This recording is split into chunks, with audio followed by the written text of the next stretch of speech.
Hello and welcome back. It's so good to have everybody with us today. I have a wonderful guest with me today, Alex Ruby. Alex is one of the very first people I met in the cannabis industry many years ago, and she is the CEO of Happy Gnome HR in Denver, Colorado. And we're going to talk with Alex today about trends in HR because let's face it, I mean, we're in this business for the plant, but at the end of the day, it's about people, and people are who deliver the plant. It's who grows the plant, who trims the plant. It's who makes and takes the calls. It's about people. At the end of the day, every business is about people, and HR is a very complicated space. And I think HR and the regulatory environment of cannabis and HR probably puts another level of complication on HR. So we're here to talk to Alex about some of the trends and challenges that she sees coming in the cannabis space. Alex, welcome to our program.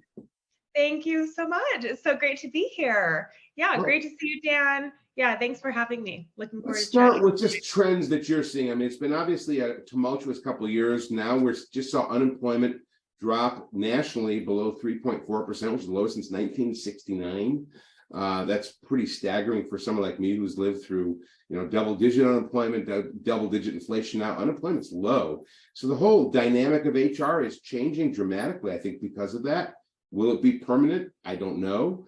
But what do you see? And I think the trends are settling down a little bit, even though unemployment is so low. But what are some of the trends you're seeing?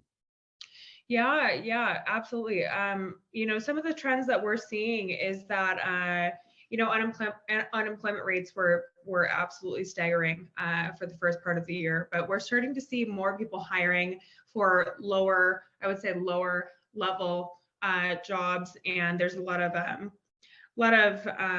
worker, how should I say this? Just folks that are in the, what am I trying to say? The tangible, what's the word, Dan? Plant touching? Yes, there's a lot of employment there. Yeah, anywhere in plant touching, I think there's a need, anything plant touching, and I think the turnover in that space has also been extraordinarily high. Absolutely. Because of the nature. So I think hourly employees in general, it's 80% of every operations base is hourly employees, and that's the challenge that we're all dealing with is turnover. How do you deal with the turnover? What are some of the strategies we can use to help deal with turnover at employers? Yeah. The strategies are to encourage employees to be empowered by others, be empowered. Having set expectations as to when they might receive a raise, having set expectations as to when they would receive a performance review. Something as simple as just knowing when you can have a conversation with your employer is a huge thing. Something to look forward to, I would say is huge. If you have no idea as to when you're going to hear about, I'm hearing more structured HR practices in general. Yes, performance management is huge. Consistent performance reviews, consistent path to promotion is a key to retention. Is that what I'm hearing? Absolutely. Yep, absolutely. And what are some of the people that are really good at it? What are some of the things they're doing that above and beyond? And does it reflect in the turnover rates? Because you see it as some of the things you provide, some of the services you provide. Yes. Yeah, and so when we see all the top 10 or top 15 companies that have been seen as the best employers of 2022, what are they doing that sets them apart from the other employers? What they're doing is performance management. What they're doing is setting expectations. They are not coming from nowhere where they're setting these standards. They've built companies before. They understand that employees need to know when they're going to have communications with their management. So I would say the answer to that is set expectations. People can't be wondering when something's going to happen for them. No one wants to not know. Even if it's grim, or if the company's not doing super well, or it's at least I know that I'm going to hear about what's going to happen to me in 6 months, right, or in a quarter, something like that. I think that's really important for human beings in general to know. I at least am going to get an update on what I've been doing for the last 6 months from somebody that I respect and look up to, those types of things. Or we should at least allow those people to make their own decisions if they want to stay with that company, even if you're not able to give raises, even if you're not able to, promote somebody, that they can make those decisions for themselves. So in the regulatory environment we have in some states for medical, for example, you have to have background checks and you have to do things like that, which get really costly in some cases. And obviously also raises the stakes in terms of turnover, because every time you have to do background checks or registration or fingerprinting in Florida in some cases, that adds a layer of cost and complexity. Right. And so how does that impact? Because obviously it pushes companies to try and be sharper, I would think. But what are some of the practices we can use around those to help manage employee expectations? Well, I've got to be honest. Most of the people that I work with do not do background checks. Okay. So this is something that's a little bit more unfamiliar than maybe it should be. I, being in HR, would always recommend that we do background checks, but it's not very commonplace. So what I'm hearing also is this transition from the original legalization of cannabis, the stoner culture, where anything went, to corporatization of cannabis, to have more rigorous HR practices, including potential cases, when appropriate, background checks. I think it's always appropriate. It's very, very commonplace in any other. I mean, even if you were to go and do an hourly job of, anything, forklift or stocking or anything like that. I mean, you need to know who's in your building.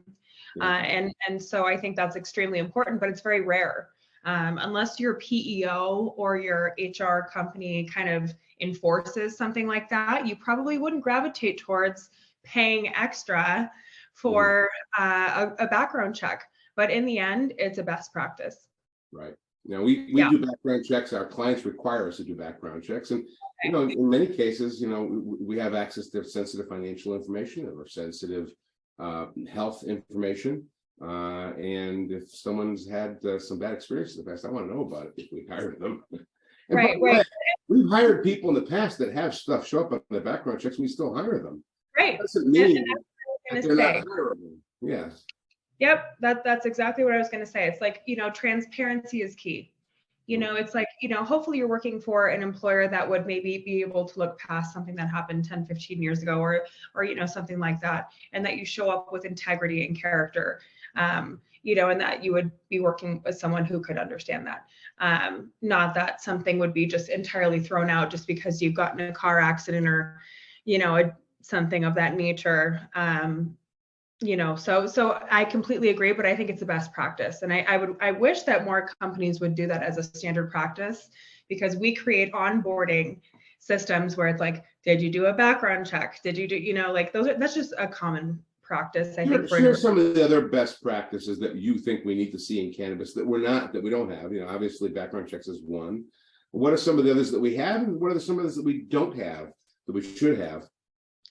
Sure. So common practices would be having a set onboarding and offboarding process distributed to the entire management system. So anybody that touches the applicant from the moment that they're hired all the way through, to their training and their most successful day, we want to make sure that there's a step to that they met this criteria, that they went through the sexual harassment training, that they went through even down to, hey, cool, you're these are the things that you are more catered to. You're really strong in listening or communication skills, but you don't really like dealing with customers, or you're more mathematical than you like to be more forward facing versus back of house. Those things are very important to understanding the people that we're working with. And if you slow down just a little bit, you can understand an individual and increase your turnover or reduce your turnover just by listening to who somebody is, who they might be paired better with when they're, if it's a bud tender or a sales associate, or, do they really like cash handling, or do they like, those types of things? So, I mean, you just find those little tiny things that make somebody's employment a better experience for them. And you might be able to hold on to somebody for another year. What I commonly see, to answer the second point of your part of your question, neglecting understanding these people, and understanding how loyal they are to the industry, how passionate they are to the industry, that they're in this because they want to make a difference. They want to affect change. I mean, what an exciting, place to be, an industry to be in. And how do you harness that is really the question. How do you harness that passion? Absolutely. That is exactly what I'm getting at. Why would we want to lose or not emphasize or not get the most out of these employees who are so passionate about this industry? They have unlocked potential. And if we look at them like they're just a bud tender, or they're just, a sales associate, or they're just somebody who rings somebody up, that's exactly what they're going to be, because they're not being tapped into. So they might be the best leader you ever had.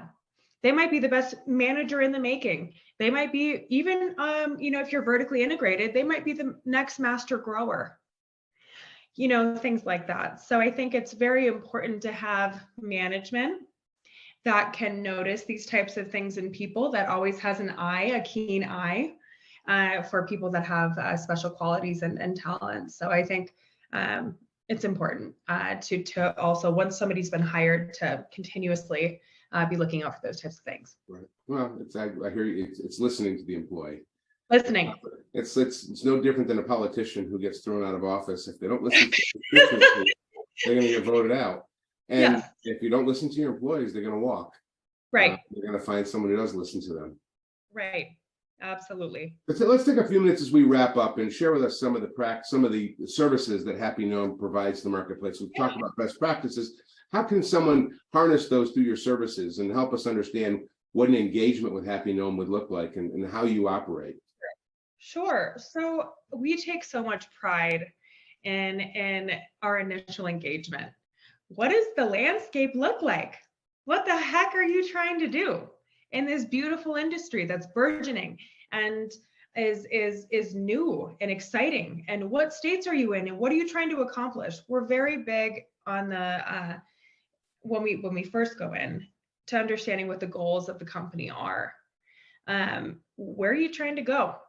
How much do you care about people? We've had clients that initially, perhaps they think, that they wanted to do something bigger than what they actually are capable of doing. We want to work with people that care about people. I mean, that's how you continue business, is by creating an atmosphere of an employer brand, something where people speak about your company and they know that they want to work for that company. So the ultimate goal of Happy Gnome is not just HR and technical, tactical, compliance related HR. It's extensive.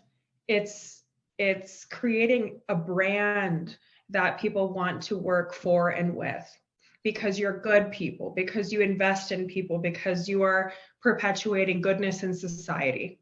So that's essentially what cannabis, I think, aimed to do initially.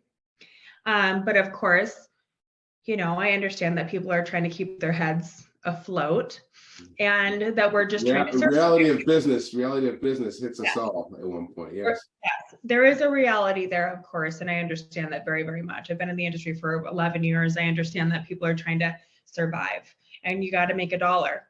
But really, what Happy Gnome seeks to do is to invest. It's employer 51%, employee 49%. That's how it kind of works with HR. You have to take care of the employer so that you can take care of the employee.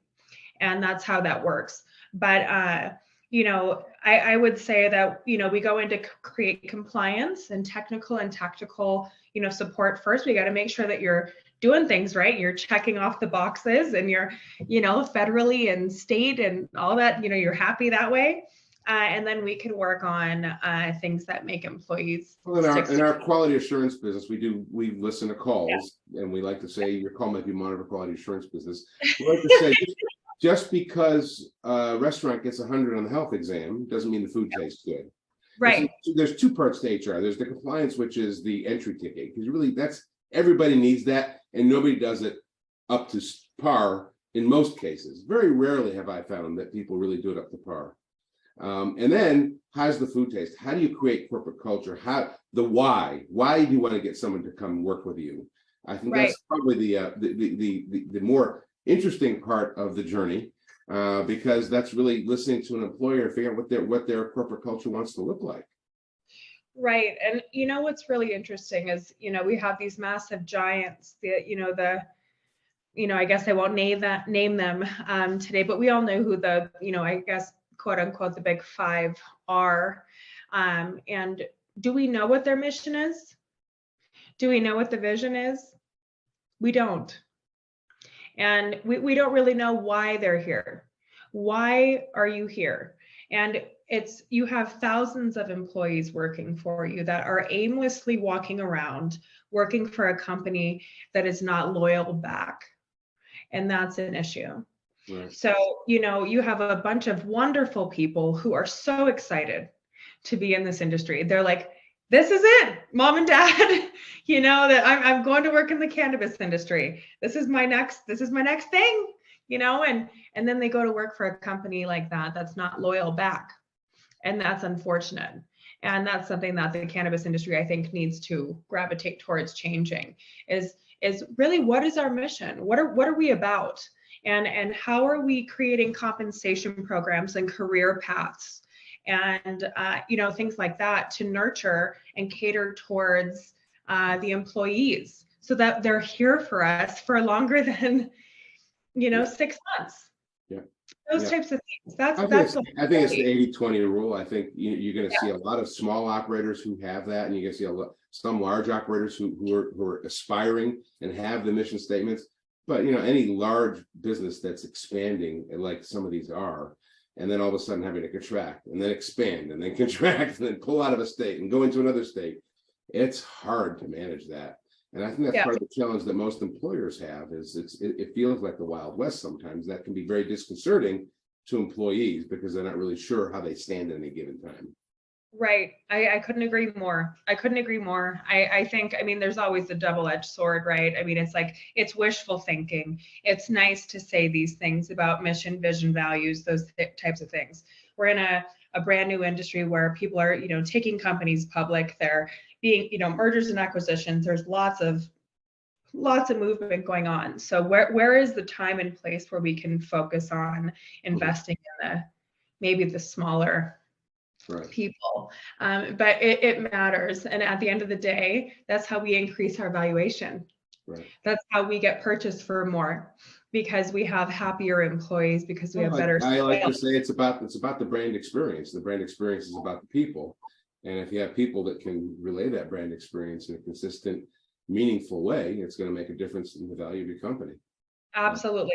That's the challenge that every CEO is faced with. That's the challenge that every business is faced with. Is how do you harness that passion in the industry right now? So it's a challenge that we all face, and it's nice to know that we have resources like Happy Gnome HR and you, Alex, to help us guide us in that journey. Yeah, so excited to be here. I couldn't be more excited because we're just different. We're not a traditional PEO. We're not.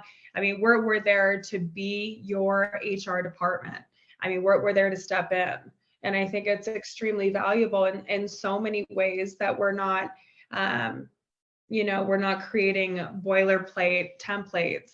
We're there to make you unique. A lot of people don't think about the fact that marketing and HR are connected, and so really, what Happy Gnome seeks to do, we establish, the technical, tactical, compliant aspects of HR. We need to ensure that you're safe and secure, that you have compliance, state and federal, all of those things that are not so fun to the employer, but must be done.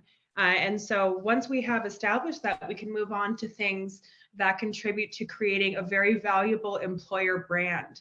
Having a very valuable employer brand is what allows you to attract fantastic applicants, fantastic talent.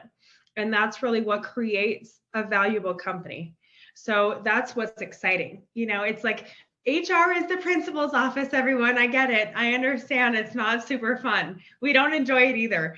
But once we establish that, we're able to focus on bigger picture items, like making people happy, like creating companies that thrive and are exciting and that have, you know, lots of programs and all of those types of things. So I would say that HR is instrumental in all business functions, and that more companies should be thinking about HR earlier than they are right now in cannabis. We have to focus on people, and if you don't, I mean, you're the ones throwing out money by the bag load. So yeah, it's at the end of the day, it's all about the people. It's how we started this conversation. It's how we'll end this conversation. It's keeping happy people, creating a happy environment. At the end of the day, really, people want to feel like they've made a difference. I can't tell you how many times I've heard that from employees, and that's probably the hardest thing is, as a company we do, is trying to convey to your employees they're not just hammering nails, they're building a house. And how do you do that? How do you make them feel part of something? And it comes down to communication. It comes down to engagement, and transparency and listening. I would say one of the things in the last 11 years that I've been in the industry, I have seen a lack of transparency. When you hide things from your employees, when you don't just tell them, well, why are we not talking to our employees about what 280E tax law is? Right. And that we're getting taxed exorbitantly more than other industries, or why it's difficult for us to hand out raises right and left and things like that. And, you know, as long as you're communicating, then people are more keen to listen and more keen to wait and hold on and, you know, to be loyal to your brand and things like that. The transparency is everything. If they know what you're going through, because we're a unique industry, you know, depending on the state, they're more willing to be in it with you. And I think that's a huge piece that's overlooked. Our employees are our brand ambassadors, and we should treat them as such. And Alex, I'm thrilled to talk to you. It's always great to talk about the plumbing of the industry. And nobody wants to roll up their sleeves and tear apart the pipes and go into the sewage. But this is you know, these plants don't grow themselves, and these customers don't help themselves. Right. Right. And, you know, I just encourage people to dig a little deeper. You know, dig a little deeper into the employee side of things. You know, those are your workers. Those are the people who are, like you said, I mean, they're digging in every single day. Those are the front lines. Those are, you know, those types of things. They're very valuable pieces of how we conduct and continue to run business. And so I super appreciate being on the show. And I mean, I really do. I think what you guys are doing is great. And I'm grateful. Thank you. Thank you so much. Thanks, Alex. Have a great day and a wonderful week. Yes. Thank you, everyone.